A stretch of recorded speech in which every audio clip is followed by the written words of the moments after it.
Bismillahirrahmanirrahim. Assalamualaikum warahmatullahi wabarakatuh. Kami dari kelompok 4 mata kuliah Diplomasi Islam akan membawakan presentasi tentang kisah diplomasi Nabi Harun dan Nabi Musa alaihissalam di zaman kepemimpinan Raja Fir'aun. Kami akan menjelaskan kisah diplomasi ini secara rinci. Kisah diplomasi ini akan dibacakan oleh saudara Lucky Ferdinand. Oke, saya akan membahas tentang yang pertama yaitu ikhtiar berdiplomasi dalam Islam. Jadi yang pertama dalam Islam itu ada yang namanya penyebaran ajaran tauhid. Nah, ikhtiar para nabi dan para sahabat di zaman dahulu, khususnya di zaman Nabi Harun dan Nabi Musa, itu yang pertama adalah penyebaran ajaran tauhid. Nah, sebelum kita berdiplomasi dengan negara lain atau kerajaan-kerajaan lain, alangkah baiknya kalau kita mengajarkan dulu ajaran-ajaran tauhid ini ke negara-negara yang akan kita diplomasikan. Kemudian yang kedua yaitu membangun hubungan kerajaan dan pemimpin kaum. Ini masih menyambung dengan yang pertama, yaitu membangun hubungan kerajaan dan pemimpin kaum. Nah, setelah kita menyebarkan ajaran tauhid ini, otomatis kita akan menjalin hubungan dengan negara-negara atau kerajaan-kerajaan yang telah kita ajarkan atau kita dakwahkan Islam di sana. Nah, untuk ikhtiar diplomasi Islam yang ketiga yaitu berkontribusi dalam pembentukan hukum internasional. Maksud dari pembentukan hukum internasional, berkontribusi dalam pembentukan hukum internasional di sini yaitu memberikan peran dalam hukum-hukum internasional. Maksudnya jadi hukum Islam atau syariat Islam ini dibawa atau diberikan ke dalam lingkup yang lebih luas, ke beda negara atau beda wilayah, seperti dibawa ke ranah internasional yaitu ke Romawi ataupun Persia. Nah, kemudian untuk bentuk-bentuknya, bentuk kontribusinya, yang pertama kita Islam itu banyak memberikan peran dalam pendidikan dan penelitian. Para ilmuwan-ilmuwan, penemu-penemu itu memberikan ajaran-ajarannya atau temuan-temuannya dalam penelitian. Nah, penelitian yang mereka ini merupakan identitas Islam yang membawakan hukum Islam secara tidak terlihat atau tidak langsung itu ke ranah internasional. Kemudian yang kedua itu bekerja di organisasi internasional. Maksud di sini organisasi internasional itu perkumpulan orang-orang atau raja-raja yang mungkin itu membentuk sebuah himpunan atau perkumpulan dunia internasional. Kemudian yang ketiga berpartisipasi dalam perundingan internasional. Nah, ini yang terakhir ini maksudnya jadi kaum muslim atau diplomat muslim zaman dahulu yang bisa disebut dari seorang nabi atau seorang sahabat atau orang yang pandai bicara, juru bicara kerajaan Islam itu dia ikut dalam perundingan internasional. Contohnya itu seperti membuat perjanjian-perjanjian. Itu juga merupakan bentuk dari membuat perundingan internasional seperti perjanjian Hudaibiyah, perjanjian kaum kafir Quraisy dengan kaum muslim di Madinah maupun di Mekah. Mungkin itu tiga ikhtiar dalam berdiplomasi Islam. Kemudian kalau tadi adalah ikhtiarnya atau usaha-usaha kaum muslim. Nah, di sini slide selanjutnya itu membahas tentang bentuknya. Maksud bentuknya ini perbuatannya atau cara berdiplomasinya. Nah, yang pertama ada 3 di sini. Yang pertama itu surat menyurat. Nah, surat menyurat di sini. Jadi, kerajaan Islam pada zaman dahulu itu mengirimkan surat berwujud kertas kepada negara-negara atau kerajaan yang ingin diajak berdiplomasi atau bekerja sama. Nah, biasanya kertasnya ini diantarkan melalui burung ataupun dengan rasulan atau utusan secara langsung diberangkatkan ke negara-negara tujuan. Kemudian yang kedua itu ada negosiasi. Nah, negosiasi di sini jadi rasulan atau utusan ini diberangkatkan atau diutus oleh seorang pimpinan kerajaan Islam untuk melakukan negosiasi atau mempengaruhi. Jadi negosiasi itu dalam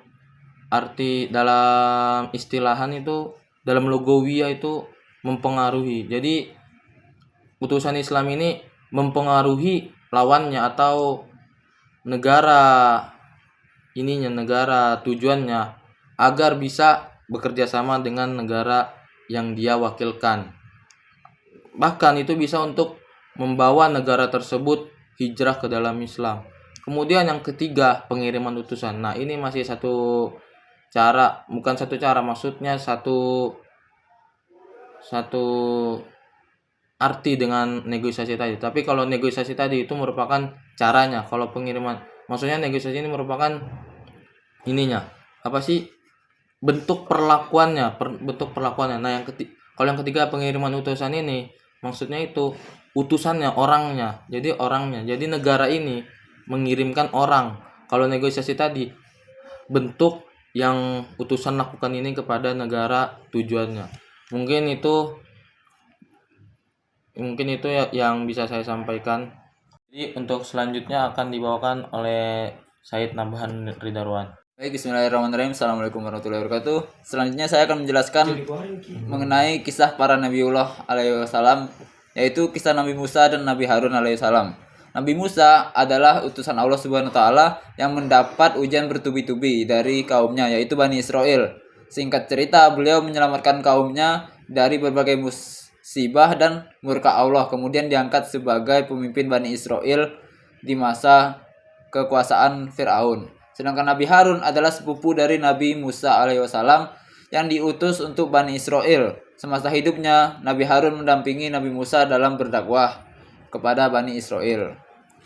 Dan untuk selanjutnya, saya akan menjelaskan kisah diplomasi pada zaman Nabi Musa dan Nabi Harun tersebut. Nabi Musa adalah Nabi yang diutus Allah Subhanahu wa taala untuk menyelamatkan Bani Israel dari kebengisan Raja Fir'aun.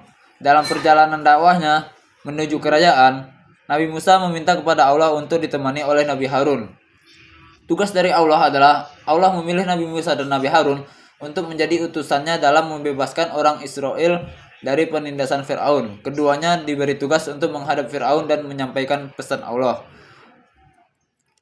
Peran Nabi Harun alaihissalam adalah sebagai juru bicara, sedangkan Nabi Musa alaihissalam tugasnya adalah untuk berdakwah karena kelihayan Nabi Harun dalam berbicara, sedangkan Nabi Musa adalah untuk berdakwah kepada Bani Israel. Mukjizat yang ditunjukkan oleh Nabi Musa pada saat itu adalah Allah memberikan mukjizat kepada Nabi Musa dan Nabi Harun untuk mendukung tuntutan mereka. Nabi Musa mampu mengubah tongkatnya menjadi ular dan mengembalikannya menjadi tongkat lagi. Pada saat berdakwah kepada Fir'aun, meskipun menghadapi tantangan dan ancaman dari Fir'aun, Nabi Musa dan Nabi Harun tetap teguh dalam melaksanakan tugas mereka. Mereka menunjukkan keberanian, kesabaran, dan kepercayaan kepada Allah dalam menghadapi situasi yang sulit. Keberhasilan dan pembebasan. Akhirnya, Allah memberikan kemenangan kepada Nabi Musa dan Nabi Harun, serta membebaskan orang Israel dari perbudakan di tangan Fir'aun. Pasukan Fir'aun ditenggelamkan oleh Allah ketika Musa membelah Laut Merah dengan perintah Allah. Kisah Nabi Musa dan Nabi Harun dalam berdiplomasi dengan Fir'aun menunjukkan pentingnya keberanian, kesabaran, dan keyakinan dalam menyampaikan pesan Allah. Mereka menunjukkan sikap yang teguh dan tidak menyerah dalam menghadapi penindasan, serta berusaha mencapai tujuan mulia yang diberikan oleh Allah. Dalam kisah ini juga dikorelasikan Nabi Harun alaihissalam dijadikan juru bicara atau perwakilan kepala negara untuk berdiplomasi dengan negara-negara atau kerajaan lainnya pada zaman Nabi Musa tersebut. Mungkin untuk presentasi selanjutnya akan dijelaskan oleh Hafiz Mahmud Sulaiman. Baik, saya akan menyimpulkan presentasi dari teman-teman saya sebelumnya.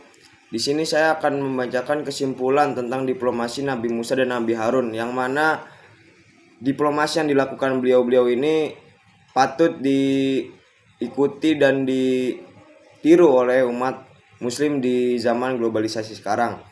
Pertama, ada ketegasan dan keberanian beliau dalam menyampaikan pesan dari Allah Subhanahu wa taala kepada Raja Firaun.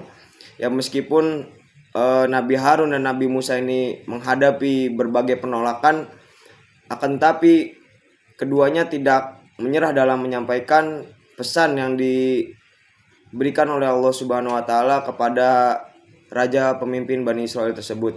Kedua, ada kompromi sebagai upaya perdamaian. Nabi Musa dan Nabi Harun mencoba mengajukan tawaran kompromi kepada Firaun untuk membebaskan orang Israel.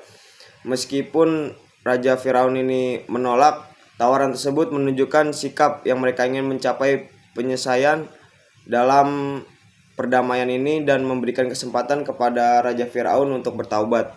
Ketiga, pemenuhan mukjizat sebagai bukti kebenaran. Allah memberikan mukjizat kepada Nabi Musa dan Nabi Harun sebagai bukti kebenaran misi mereka. Mukjizat tersebut membantu meyakinkan Firaun dan Bani Israel bahwa sana mereka adalah utusan Allah dan perintahnya harus diikuti. Lalu yang keempat, ketahanan dalam menghadapi tantangan. Nabi Musa alaihissalam dan Nabi Harun alaihissalam menunjukkan ketahanan dan keteguhan mereka dalam menghadapi tantangan dan penindasan dari Raja Firaun. Mereka tidak membiarkan tantangan dan penindasan dari Raja Firaun ini untuk menghentikan mereka dalam menunjukkan diplomasi ini. Mereka tidak membiarkan intimidasi atau ancaman menghalangi mereka dalam melaksanakan tugas yang diberikan oleh Allah Subhanahu wa taala. Lalu yang kelima, keberhasilan melalui bantuan Allah Subhanahu wa taala. Akhirnya dengan pertolongan dan bantuan Allah, Nabi Musa dan Nabi Harun berhasil membebaskan orang-orang Bani Israel dari perbudakan di Mesir. Kesuksesan mereka ini menunjukkan betapa pentingnya mempercayai dan bergantungnya sepenuhnya kepada Allah Subhanahu wa taala dalam upaya diplomasi dan perjuangan untuk keadilan.